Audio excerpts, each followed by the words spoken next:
Kalahandi jar ना सुनले ही आंखी झुली जायसी माँ माणिकेश्वरी आर काने पिटी हेसी से घुमरा दुलदुली ढोल निशान आर मुहुरी।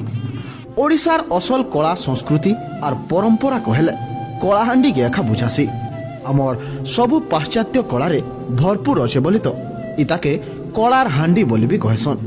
पूर्वे इनो नागवंशीय राजांकर शासन चालुथिला। माँ माणिकेश्वरी के माणिक्य देवी बोली भी कहूथिले। हीरा नीला माणिक्य आर खनिज रे भरपूर कलाहांडी आमको प्रकृतिर प्रेम भी सिखासी।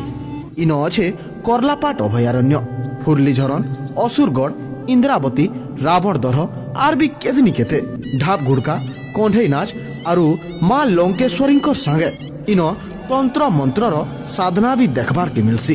कहबार के गले सारा ओडिशा बुलबार आगरू थरे कलाहांडी आस और जदि सेतकी भी नहीं होछे बेले कलाहांडी उत्सव देखि आस।